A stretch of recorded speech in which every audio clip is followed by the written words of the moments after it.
Good morning. Good morning indeed.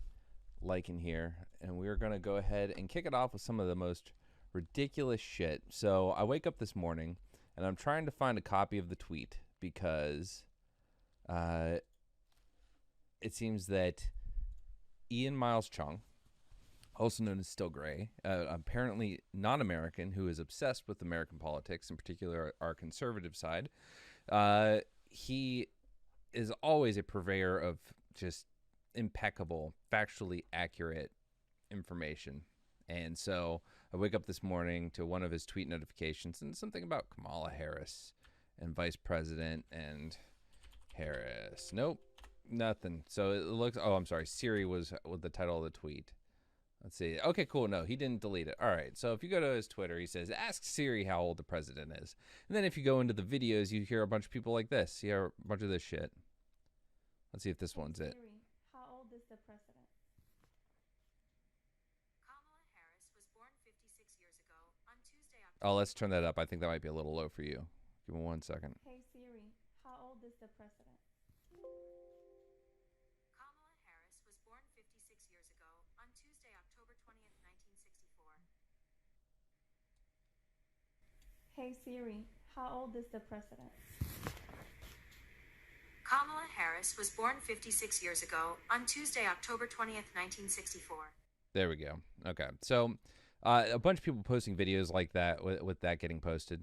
And the immediate response for someone that wants to think that the world is against them and that the Democratic Party has stolen the election and that Joe Biden is just a puppet for Kamala, all those things. If you want to believe that, you're going to hear this and think, the deep state done fucked up. And we now have to listen to this shit for the rest of the next 4 years. Hell no. And that just ain't the case, folks. So a little bit of research.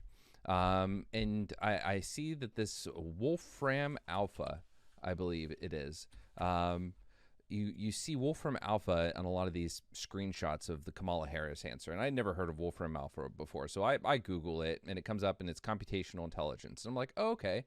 And I thought maybe these people hoaxed it, right? Maybe they downloaded Wolfram Alpha, which is a Siri, something you can, an application, maybe you can replace it. No, actually, Siri, Apple has a partnership with Wolfram Alpha.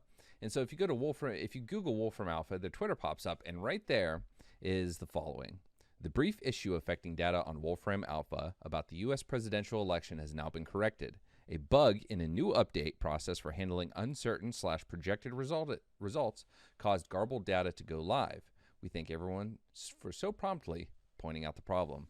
Yes, so promptly getting so worked up in a tizzy that this company had to come out and say, stop, it's not a conspiracy theory. It is just what happens when something bad happens in tech. The end. That's it. There was nothing. It wasn't crazy. Now, maybe some rogue employee in there was just so excited about the election results and wanted to see Trump's mauled, and they went in there. And that might be kind of shitty because it just stokes the fire and gives these people more ammunition to think that the world is against them. And that's just not the case. Either way, it was funny to wake up, see that in the morning, and have to wonder, what fuckery is this? And fuckery it was indeed. So with that, another thing that's coming up right now are the zombie voters. So every election cycle, it comes up. If you Google back to 2016, it didn't get really talked about much, I think, because of, I think Trump brought it up and whatnot, but Russia was the highlight of 2016. But if you go back to 2016, 2012, 2008, I don't know about 2004 and 2000. I feel like we were still relatively sane then. As sane as American politics can be. But if you go back, the item of voters that come up that are dead is always an issue. It's always getting talked about. So I did a little digging just to have something to reply to some people. And here's an article from NPR in February 2012. Study, 1.8 million dead people still registered to vote. Now, I believe that the gist of this article is just about how voter registration databases are a little flawed or incredibly flawed, right?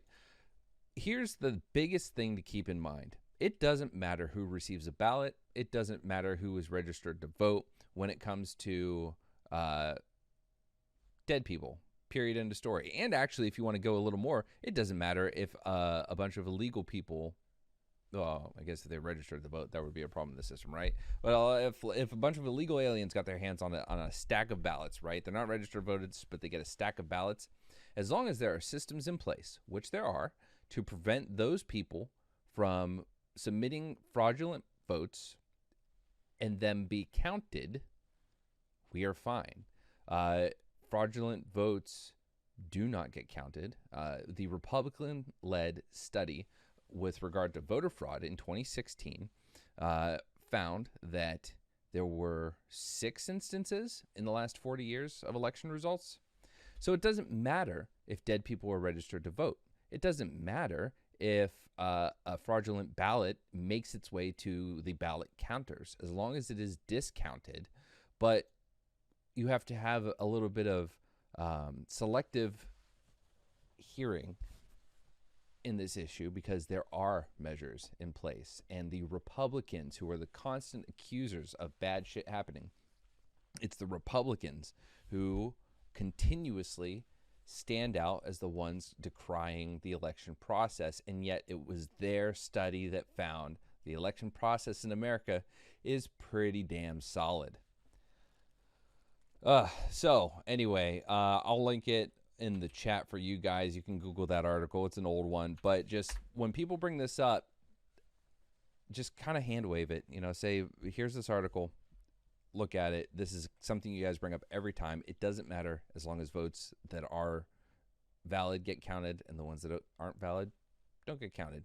But then you have people making memes where they take sample ballots and they make it look like they're filling out each ballot. One, Kamala, Biden. See, I did it. The deep state got to me, saying Kamala first. Biden, Kamala. And then posts it to TikTok, and then you have the entire conservative world retweeting it and distributing it as if,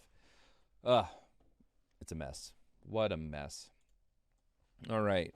We're going to go ahead and jump into our article that we're going to go through today. Today's article we'll be reviewing is from the New York Times.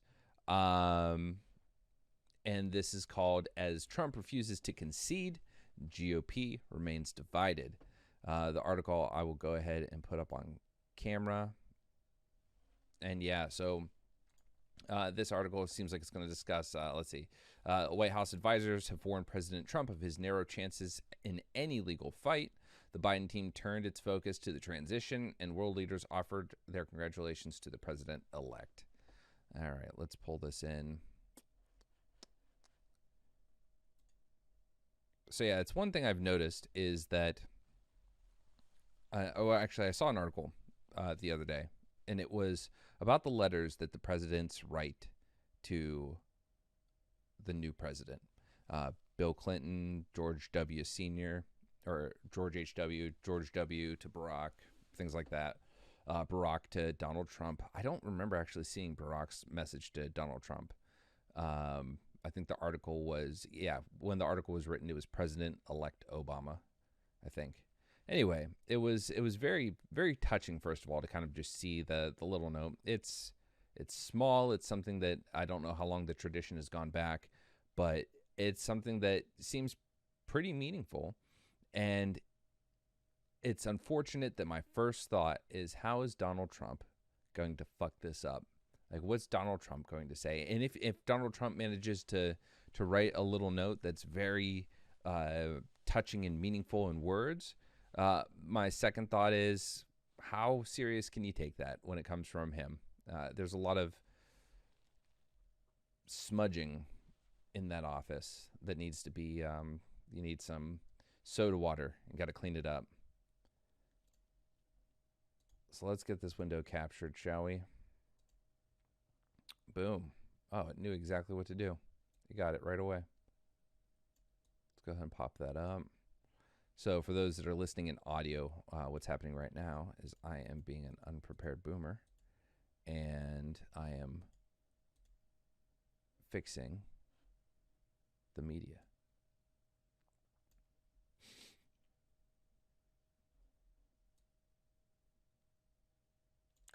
I think that's it. All right. Let's move it back one more. There. Awesome.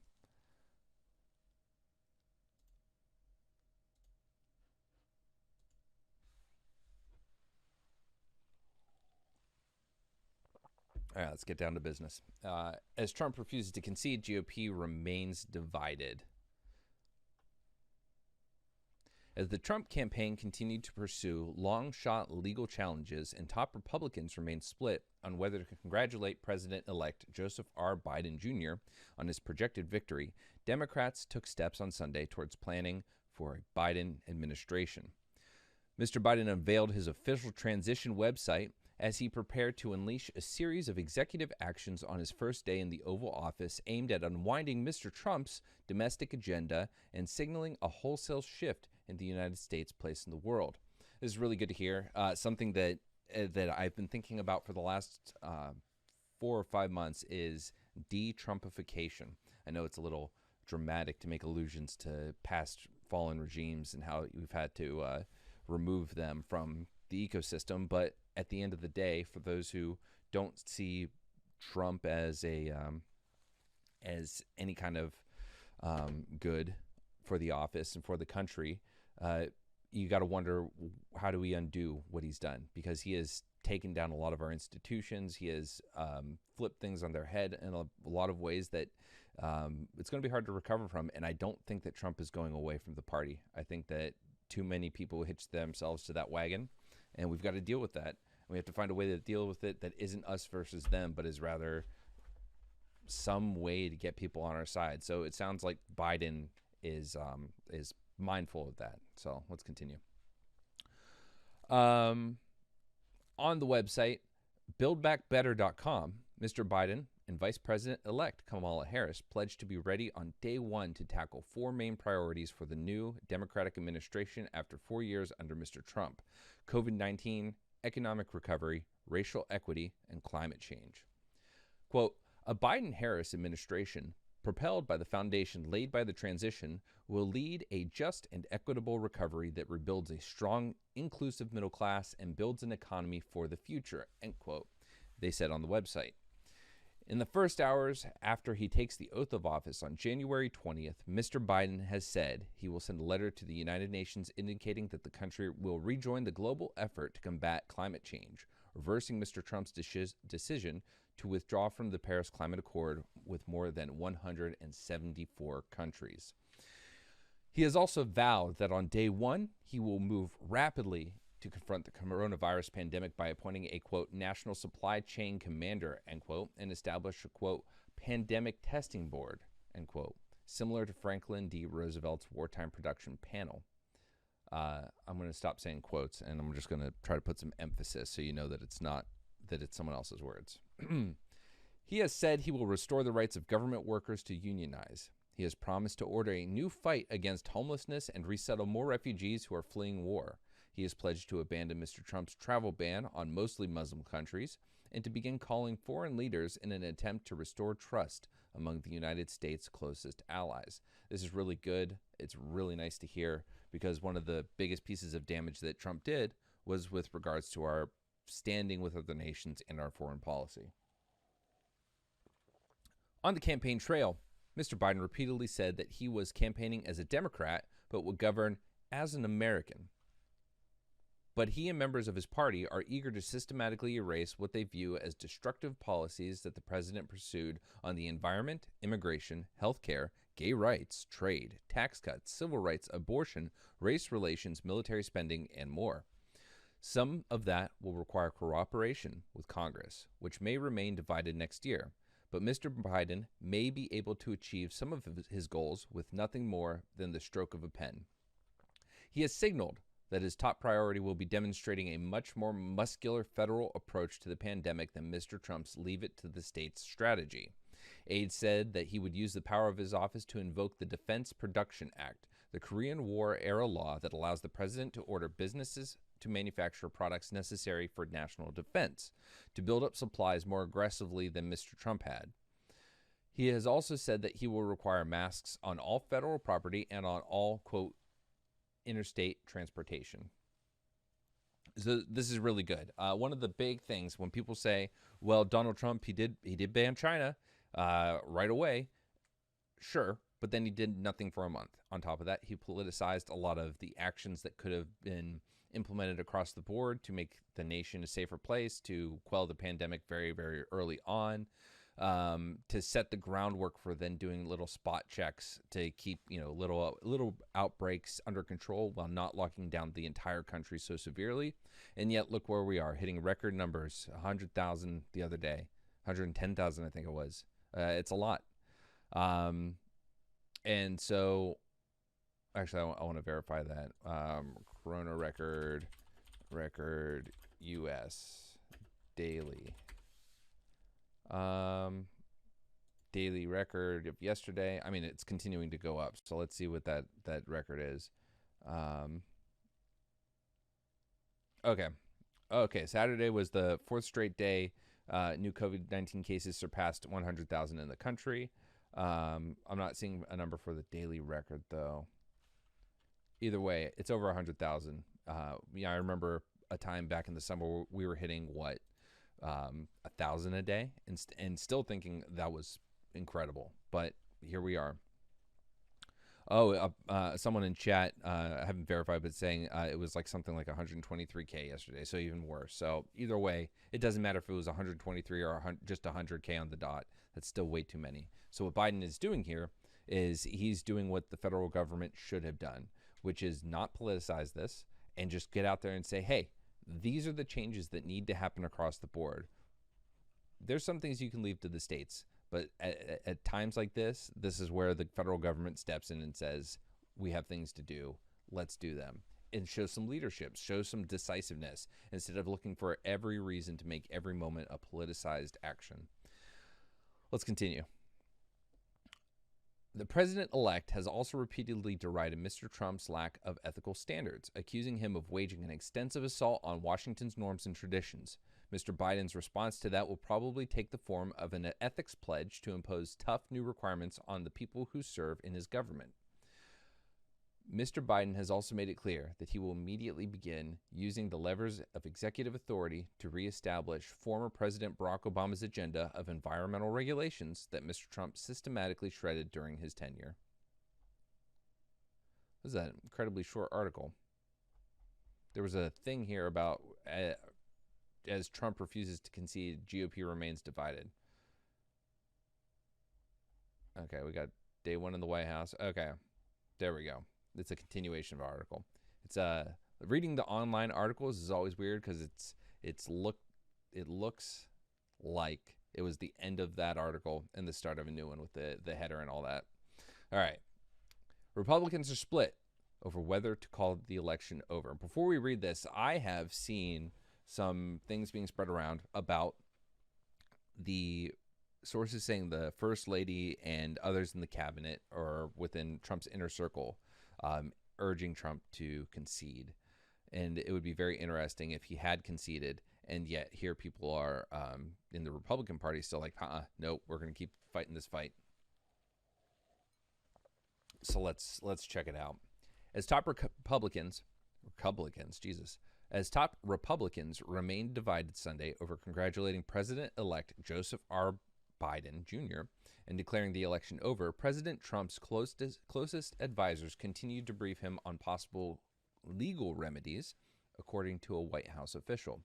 That path has been encouraged most strongly by Rudolph W. Giuliani, Mr. Trump's personal lawyer, while most other Trump advisors have said privately that the chances of changing the results of the election through various court challenges are exceedingly slim.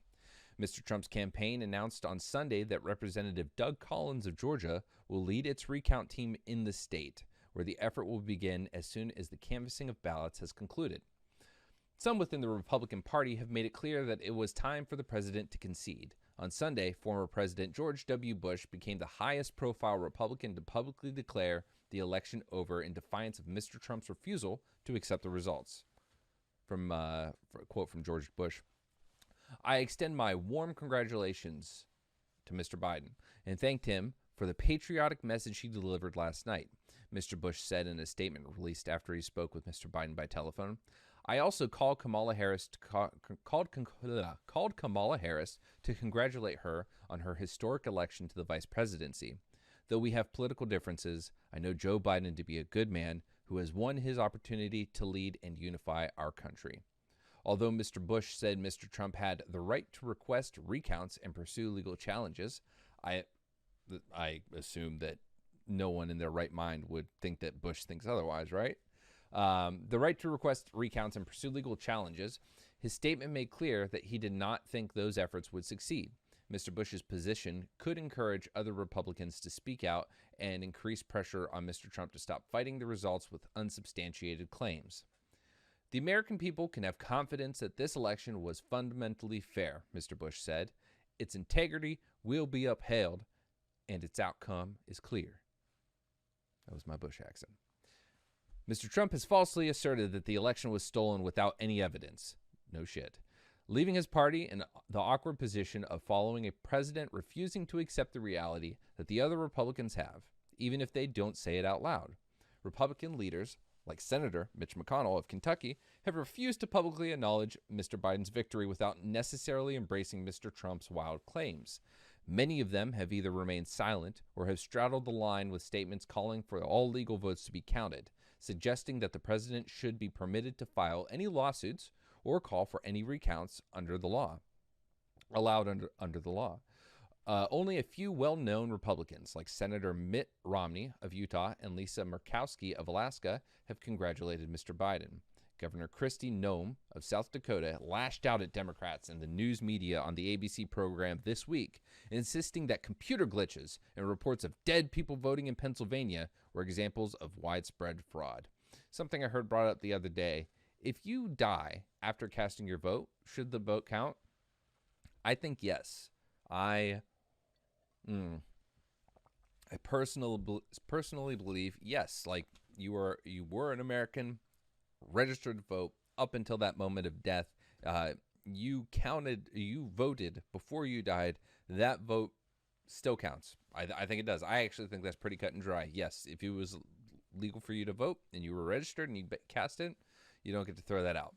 But at the same time, like that's going to account for 0.00001% of the votes probably. So it doesn't. I don't think that really matters that much. Anyway. When you break, this is a quote from Ms. Noem. When you break the process on which we elect our leaders, you will break America forever, Ms. Noem said, even though voting went smoothly and it is Mr. Trump's refusal to concede that flouts the normal process. Fucking yes. This is exactly it. This is one of the biggest problems, is that you have the conservatives coming out in droves saying that the process is broken or things are screwed up or whatever, and it's not. And it's a rejection of reality when they say that. But when they do that, they do two things. Sure, they gain more and more support because, hey, their followers are thinking, this person's fighting for us, man. The election's about to be stolen, and they are here defending us. So you create that follower base that gets all riled up and gets more behind you because, hey, you're taking action. You're not going to stand for this injustice. But the problem is that you're gaining that support off lies, right? Whether or not you believe them. I think there are people who are this intellectually dishonest on both sides, of course. But with regard to these issues of electioneering and all that, I think there's a lot of intellectual dishonesty, and at the same time, I think there are a lot of idiots. And the problem, though, is that they both together form a message that people rally behind. It's based off misinformation. It causes a rift between two sides of our country, and it decreases trust in our election process. There's already a problem with both left and right and middle where people don't vote because they think their vote is not going to count at all. So when you continue to peddle this type of irresponsible messaging, fuck you. Fuck you. Like, fuck you so hard. This should not be something that we have to deal with. We should not have to deal with leaders that are so dishonest. So yeah, when the election runs fair, you don't go out on the news and say, when you break the process on which we elect our leaders, you will break America forever. That is not a conversation that needs to happen right now because we just had a very fair election. Continuing. Senator Roy Blunt, the Republican from Missouri who will oversee planning for the inauguration at the Capitol on January 20th, referred to Mr. Biden as the former vice president, not the president-elect, and insisted that preparations are underway to make sure, quote, that the person who is sworn in on inaugural day sees it as a great day. Former Governor Chris Christie of New Jersey, a Republican and a friend of Mr. Trump, said on ABC that his party's reluctance to acknowledge Mr. Biden's victory was a result of the president's behavior. Mr. Christie urged Republicans to embrace the message he had delivered to Mr. Trump. If your basis for not conceding is that there was voter fraud, then show us. Show us. Because if you can't show us, we can't do this. We can't back you blindly without evidence. Fuck, man. It took Chris Christie getting sick because of Donald Trump's irresponsibility, lack of responsibility, for him to find a pair. I'm sorry, that's to grow some intestinal fortitude. All right, I think that actually was the end of the article. So we I guess we'll just continue. We'll do a couple more of these. Trump has remained out of sight except on social media, where his messages were flagged for inaccuracy. President Trump and his allies continued to raise baseless claims of fraud and irregularities in the election as they pushed ahead on Sunday with an aggressive fundraising, media, and legal campaign, which proceeded with no apparent recognition of his successor's efforts to start planning a smooth transition. Maybe this is a continuation. Again, everything looks like it's just a new article and a continuously scrolling ending list on this website. And it's hard to tell what is like a title and what is a new headline. President Trump and his allies continue to raise baseless claims of fraud and irregularities in the election as they pushed ahead on Sunday with an aggressive fundraising, media, and legal campaign, which proceeded with no apparent recognition of his successor's efforts to start planning a smooth transition. From midnight until noon on Sunday, after President-elect Joseph R. Biden's victory speech on Saturday night, the Trump campaign sent a flurry of solicitations to supporters asking for money to fund its legal battles.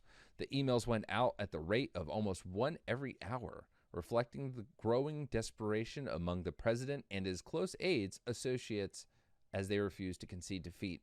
If you donated to the Biden campaign, yes, this sounds crazy. They were emailing once an hour. That's nuts. But if you donated to the Biden campaign, I don't know what the Trump side was like, but the amount of text messages I got from, quote, Kamala Harris and, quote, Joe Biden and, quote, insert random Democrat, was obnoxious.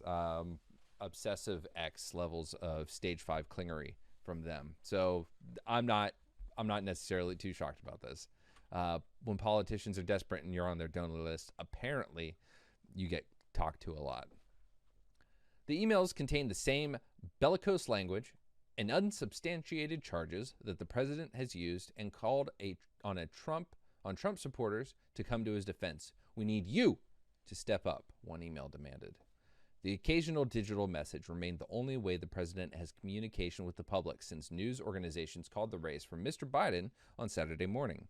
Mr. Trump continued to get pushback Sunday on his preferred medium, Twitter, which flagged several of his messages as factually disputed. One of Mr. Trump's tweets cited Newt Gingrich, a Trump ally who was the former Republican Speaker of the House, as saying of Democrats, "These people are thieves." Next section. Michigan governor advises Democrats to focus on dinner table issues.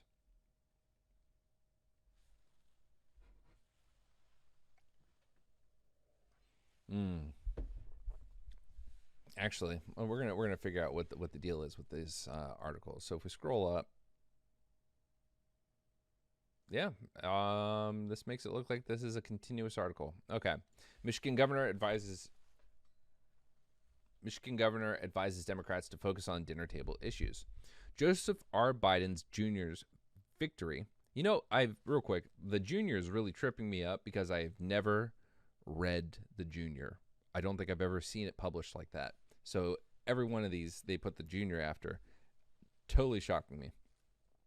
Joseph R. Biden Jr.'s victory was especially sweet for Governor Gretchen Whitmer of Michigan, who almost got kidnapped, by the way, who served as a national co-chair of his campaign and was on Mr. Biden's short list for vice president. 4 years after voting for Donald Trump, her state gave Mr. Biden a win. With most of the votes counted on Sunday, the president-elect had a lead of more than 145,000. Ms. Whitmer talked with the New York Times about the path to the presidency and her hopes for the new administration. What are your thoughts on Mr. Biden's win? I have 2 daughters, and the fact that for 8 years of their life, we had Barack Obama as our president, and now watching Kamala Harris on the national stage, these are things that I never saw as a young woman, and the incredible change and optimism really gets you in the gut. What was the difference in Michigan? I always said the road to the White House runs through the state of Michigan, and you can't get on this road without going through the city of Detroit. And I loved how Joe Biden last night acknowledged how important African-American voters were in this election, and how Kamala Harris recognized how important female voters were in this election. This was a coalition that I think came together because of the personal stake every one of us has come to appreciate we have in this moment. How do you keep Michigan blue? Joe Biden is a very experienced leader. He has worked with people on both sides of the aisle. He understands the challenges ahead of us in terms of COVID-19 and our economy, the climate crisis, the healthcare crisis. So he is the perfect person at this moment in American history. I believe that they will be able to get some very important things done because of the experience he brings to the table. How do you avoid overreaching with a progressive agenda? The most important thing our leaders can do is to have an agenda that really addresses the dinner table issues for the people they serve, whether it's infrastructure, which Joe Biden cares a great deal about, which is wonderful news for us, or it's healthcare, or it's the pandemic that is threatening our lives and our livelihood. These are the dinner table issues of 2020. And I do believe by staying focused there, you meet the needs of the majority of people on both sides of the aisle.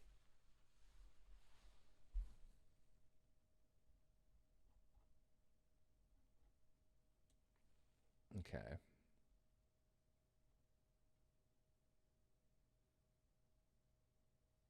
All right. Yeah, it looks like that just continues. Yeah, the New York Times website is kind of kooky. So, okay, yeah, those were all different articles. But hey, I was hoping for a longer article, so a few short ones, nothing wrong with that. Does the R stand for Robinette? Someone just said that in my chat. I've never heard that before. But yeah, so this is the Joe Biden aftermath of the election. We continue to see the conspiracy theories rise. We're going to continue to see that for some time. Every time I get linked a thread, a crazy thread, I hurt a little inside. Someone who shall not be named from the political world or the Twitch political world will often reply to my Twitch or my Twitter posts in private. They'll DM me. And one of the things that I tweeted the other day was about lists. So here's something cool. Let's talk about this. So Alexandria Ocasio-Cortez has said that she wants people to make sure they're grabbing screenshots and names of people. Let me get the exact quote for us right now.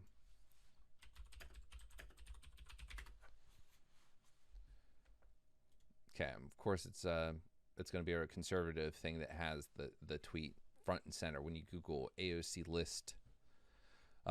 Is anyone archiving these Trump sycophants for when they try to downplay or deny their complicity in the future? I foresee decent probability of many deleted tweets, writings, photos in the future.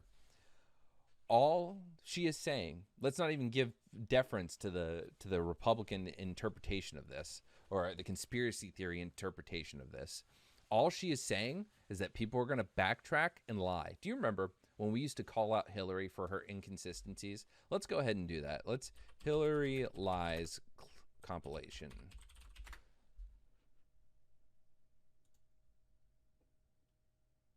We'll just listen to this for 2 seconds. But basically, we do this all the time. And we want to do this because we want to hold people accountable for the words they say, the things they do. And so when you have the president who's going to be stepping down and Biden taking place, let's just take a listen to this. Hillary. I remember landing under sniper fire There was supposed to be some kind of a greeting ceremony at the airport, but instead we just ran with our heads down to get into the vehicles to get to our base. Her arrival in Bosnia was not quite as dramatic as Clinton put it. Memories should always match the videotape. Cheryl Atkinson, CBS News, Washington. All my grandparents, came over here, and turns out only one was an immigrant, 3 were not.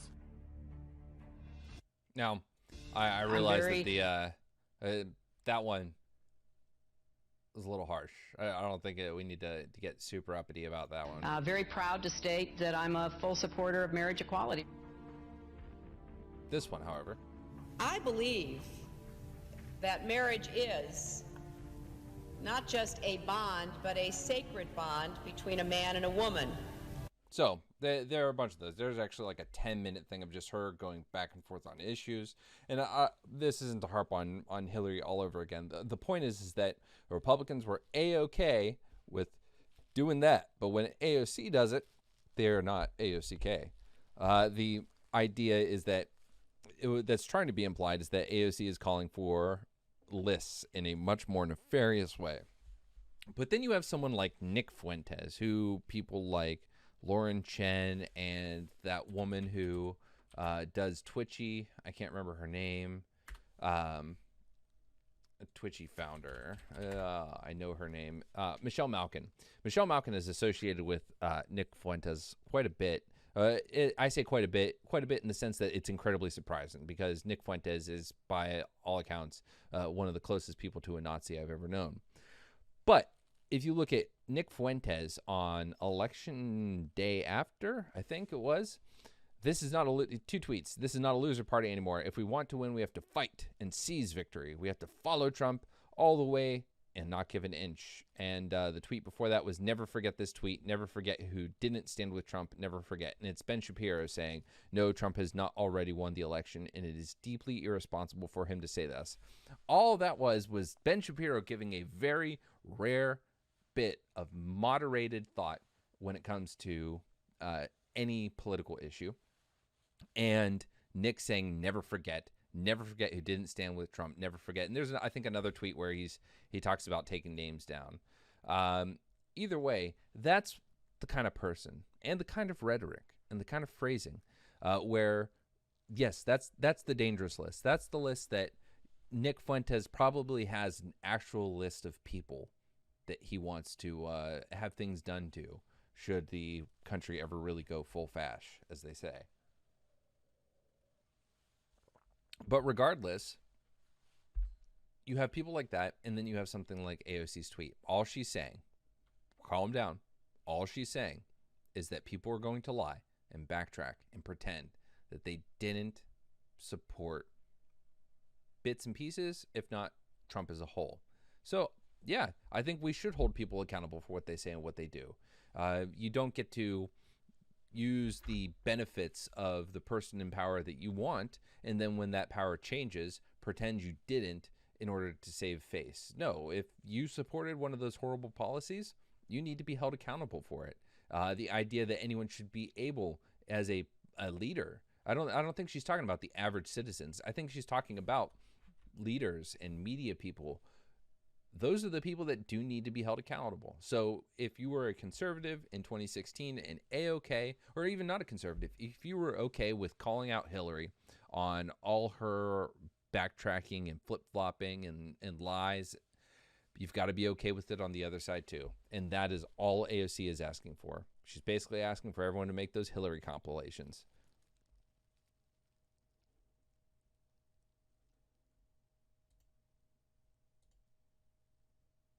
But as this week continues to progress, it's going to get more sane, I hope.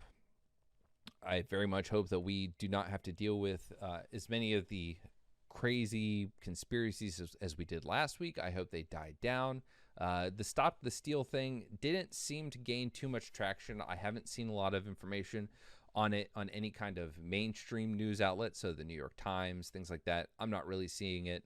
I saw some videos and some screenshots from before the other day, but I don't think anything is actually happening en masse. That said, if you do see it, we definitely need to keep an eye on it. And it's one of those things where when you engage with people who have those beliefs, you have to do it in a way that's reasonable and that doesn't further instigate. I think one of the problems is that we are always ready to say, fuck you, how dare you? And that kind of response isn't they've already decided. They've already made up their mind. They're already 3 streets away from the crazy neighborhood, and I was gonna say like 3 miles away from crazy town. I think that sounds better. They're 3 miles away from crazy town, and it's not helpful to just push them further into that. Does that mean you have to engage with them? No, but I think sometimes it'll be better to not engage than to stoke the fire. But if you feel that you are one who can engage in rational discourse with these kind of people without losing your absolute mind, I think you really should, because I think it delivers a strong message about the compassion of the left and the unity of our nation. And I know that wish-washy stuff isn't fun, but at the end of the day, it's what makes the world better. I really believe that. Anyway, last update, yesterday, November 8th, it looked like in the United States there were 103,000 cases, 103,657. I don't know if there was a peak up above that. I think that's the record. So it wasn't 124, it wasn't 110, but still 103 daily new cases. 464 deaths were up 14% over the last 14 days. That's a lot. And I look forward to Joe Biden coming in and actually taking some action. Well, let's real quick before we wrap up, let's talk about the transition of Donald Trump. A few things I wonder about. First, on a more comedic but in a dark sense, is the stories that are going to come out of the transition. Not people who leave and then shit talk Trump, but I'm talking about the transition itself. I very much look forward to hearing the stories about the transition and how Trump behaves and how Trump's staff behaves and all that. I look forward to hearing about the incompetency that comes from it. I imagine some things are going to get unearthed. I look forward to just knowing that Joe Biden has sat in that office, that Joe Biden knows more about being president than Donald Trump after 4 years of serving as president, and that Donald Trump is going to sit there and lecture Biden on this, that, the other. He's going to talk to him about transition, and Biden is going to be a polite, kind, gracious opponent. And as Trump is doing all of this and probably talking down to him and whatnot, I know that Biden is going to be cool and handle it well.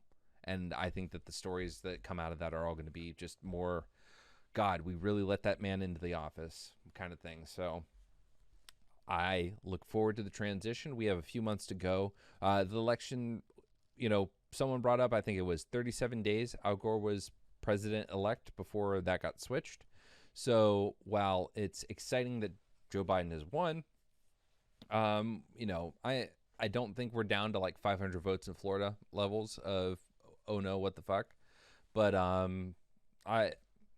don't think we have any super big reason to worry about the election. I think we're pretty safe, and looking forward to that transition. January 20th, 2021, Donald Trump will leave that office. Anyway, that is our show for today. Thank you all for tuning in. It was absolutely wonderful to have you here. Please go ahead and on whatever platform you are on, hit that follow button, hit that subscribe button, and thank you all for tuning in. This will be available on iTunes and Spotify at some point, maybe in the next hour. We'll see. Otherwise, you can catch the VOD on Twitch, and you can check out the YouTube video, youtube.com/LycanGTV, LYCANGTV. Thank you all, and have a great morning.